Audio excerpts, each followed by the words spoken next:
incorrect, pire que la gauche bobo, la droite bobard chez Fayard. En fait, l'idée principale de ce livre, Aymeric, c'est de dire que en France, maintenant, la pensée dominante, voire la pensée unique, c'est une pensée réactionnaire, symbolisée par des journalistes, des chroniqueurs, des intellectuels, qui trustent tous les plateaux, à savoir, je les cite, ils sont dans ce livre, Éric Zemmour, Elisabeth Lévy, Alain Finkielkraut ou Robert Ménard, qui est maintenant maire de Béziers. Absolument, absolument.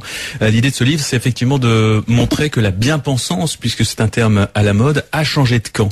Et j'en veux pour preuve les sondages qui nous indiquent ce que pensent aujourd'hui les Français. Les 3/4 des Français pensent qu'il y a trop d'étrangers en France.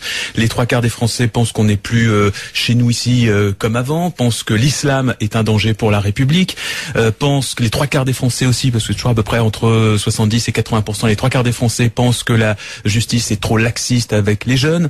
Bref, on se rend compte qu'en réalité, les discours prônés par ceux que vous venez de citer, et qui sont présentés comme des discours de courage, des discours de vérité face à une espèce de doxa qui essaierait de nous rentrer dans le crâne des idées inverses, c'est bien que ce discours est devenu les discours majoritaires et que ces gens qui prétendent qu'ils doivent se battre pour avoir la parole, qu'ils doivent se battre pour pouvoir émettre ces idées qui ne sont pas acceptées par les gens, eh bien se trompent complètement. Ils sont en fait aujourd'hui en train de brasser des poncifs. Mais ces gens-là, et tiens, je vais prendre Éric Zemmour, et d'ailleurs il l'explique souvent, il ne se bat pas contre le pays réel, il se bat contre les élites qui seraient dans une pensée un peu unique, gauche, humaniste, droit de l'homiste, que vous pourriez d'ailleurs symboliser, Aymeric Caron.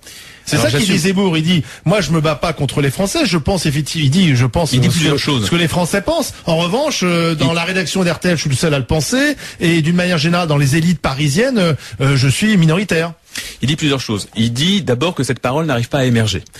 Or, on voit qu'en réalité, c'est complètement faux, puisque les gens que vous citez, on les entend depuis 3, 4, 5 ans absolument partout. Là où il se trompe également, c'est que en prétendant que les droits de l'homiste, effectivement, vous avez tout à fait raison, je suis un droit de l'homiste, je suis un antiraciste, et je suis donc complètement ringard. Mais si, je l'assume. C'est vous qui le dites? Mais oui, je le dis parce que je l'ai bien constaté. C'est-à-dire qu'aujourd'hui, revendiquer ces valeurs, c'est effectivement passer pour quelqu'un qui n'est pas justement dans ce fameux réel dont ils nous abreuvent, alors qu'en réalité, ils en sont complètement déconnectés. C'est ce que je montre. Donc en fait, les choses se sont inversées. C'est-à-dire que les valeurs de l'antiracisme, par exemple, qui étaient à la mode dans les années 80, sont devenues totalement ringardes aujourd'hui. Absolument. Au nom d'un pseudo. Et eux-mêmes qui étaient ringards dans les années 80 sont devenus à la mode aujourd'hui. C'est ce qui s'est passé depuis 3-4 ans. Et au nom d'un... Le pays a changé alors. L'opinion, en tout cas, ce qui est autorisé de dire aujourd'hui, la manière de présenter, de percevoir les choses a complètement changé. En cela, vous avez raison. Au nom d'un pseudo, je dis bien pseudo, principe de réalité, qui serait de dire, bon, ça va, c'est sympa d'avoir des idées un petit peu d'ouverture, tournées vers les autres, la solidarité, l'antiracisme, etc. Mais en gros, ce qu'on nous dit depuis 3-4 ans, c'est que ces valeurs n'ont plus leur place aujourd'hui, tout simplement parce que la crise est trop grave.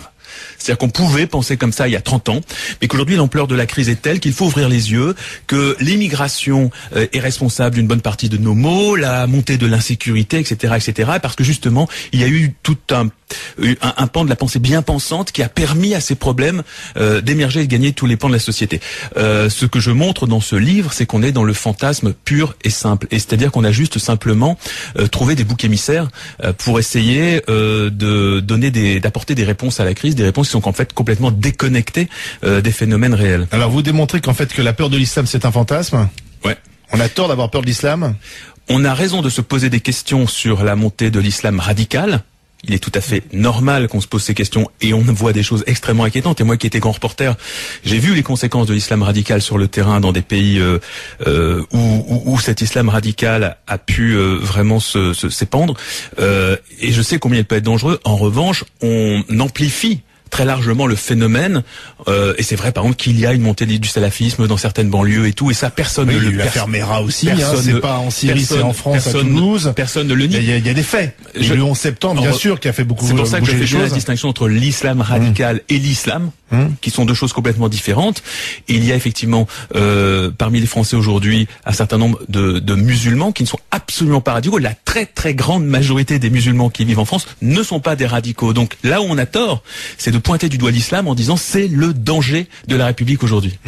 Vous dites d'ailleurs que Alain Finkielkraut, Elisabeth Lévy, Éric Zemmour et Robert Ménard ont finalement un point commun, c'est que ils n'arrivent plus à concevoir la France telle qu'elle est aujourd'hui. C'est-à-dire qu'ils sont nostalgiques d'une France peut-être qui a d'ailleurs jamais existé, mais qui était leur France à eux.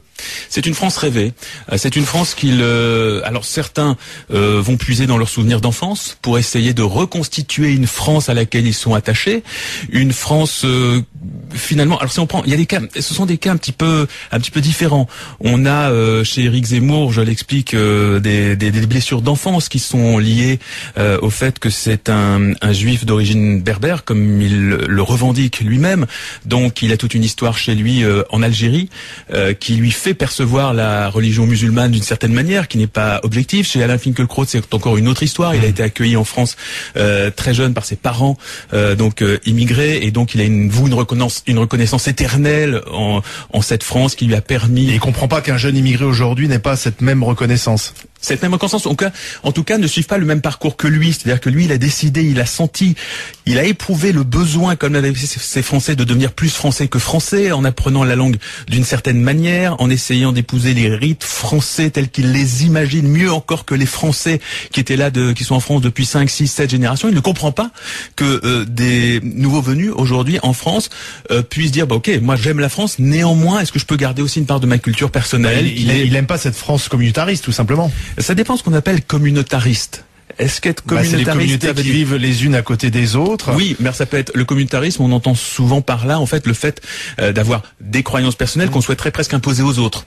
Moi, cette France-là, j'y crois pas du tout. Bien évidemment, elle me choque. En revanche, une France multiculturaliste, comme on peut le voir au Canada, par exemple, avec des cultures qui se respectent, qui cohabitent, ça, c'est possible.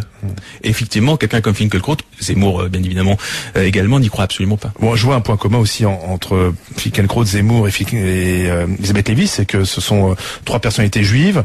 Est-ce qu'il n'y a pas tout simplement cette peur de l'islam pour ces intellectuels juifs ? Tout simplement par rapport à leur religion, par rapport à leur vécu. C'est tout à fait possible que cela entre en ligne de compte. Maintenant, quelqu'un comme Robert Ménard partage également cette même peur. Donc je pense que ça n'est pas lié intrinsèquement à leur religion, mais ça peut bien évidemment dans certains cas s'y ajouter. Pour Finkielkraut, c'est tout à fait possible. L'un des points communs entre tous ces personnages, et ça c'est très important parce que c'est vraiment l'un des points essentiels du livre, c'est pour ça que ça s'appelle Pire que la gauche bobo à la droite bobard, c'est que ce sont des personnages qui ne connaissent pas les sujets dont ils parlent. C'est-à-dire que Elisabeth Lévy, Alain Finkielkraut, Zemmour sont des gens qui ne vont jamais en banlieue, qui n'y sont jamais allés, même si Zemmour revendique toujours le fait d'être né en banlieue, mais enfin il est pas né dans les banlieues les plus chaudes et là où on était confronté au pire. Donc ils sont dans le fantasme. Ils sont dans le fantasme et dans le déni le plus total.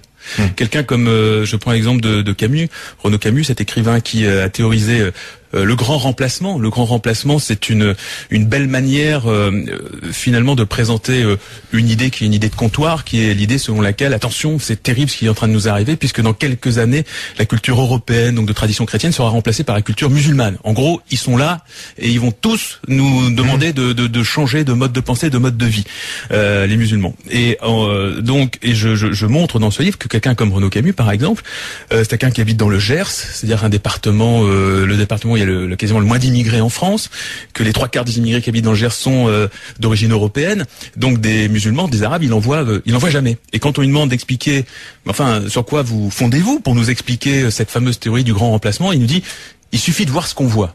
Bon, le gros problème, c'est quand on agit comme ça, c'est scientifiquement quand même extrêmement contestable, d'autant que je donne l'exemple d'une étude américaine réalisée en 2011 qui explique, donc ça sont des études extrêmement sérieuses, qui a fait des projections sur la population musulmane dans le monde et qui explique que la proportion de musulmans en Europe entre 2010 et 2030 ne va quasiment pas augmenter, va passer de 6% aujourd'hui à 8% en 2030. Donc voilà, le grand remplacement, c'est un fantasme. Les gens que vous citez, ils votent Front National, Éric Zemmour, il vote Front National. Vous laissez entendre qu'il vote Front National, mais qu'il ne veut pas le dire ou qu'il ne l'assume pas complètement. Je cite une anecdote, c'est-à-dire qu'Éric Zemmour, invité sur le plateau d'On n'est pas couché, a été interrogé sur ses votes aux dernières élections présidentielles. Quand je dis les dernières, c'est pas juste celle de 2012, mais les précédentes. Et il a donné à chaque fois son vote. Il a dit qu'il avait voté pour Mitterrand, pour un tel. Et puis effectivement, lorsqu'on l'a interrogé sur celui de 2012, tout à coup, il nous a dit « Je ne m'en souviens plus ». Et alors donc c'est très très curieux, cette espèce de... C'est plus récent pourtant. C'est plus récent, cette espèce d'oubli qui semble ressembler vraiment à de la gêne. Et il se trouve que lorsqu'on écoute les idées d'Éric Zemmour aujourd'hui, ce sont les idées du Front National. Donc je ne vois pas pourquoi il aurait voté pour un autre candidat que Marine Le Pen. Le Front National qui sera peut-être le premier parti de France après les européennes. C'est tout à fait possible. En tout cas, c'est ce que laissent entendre les sondages.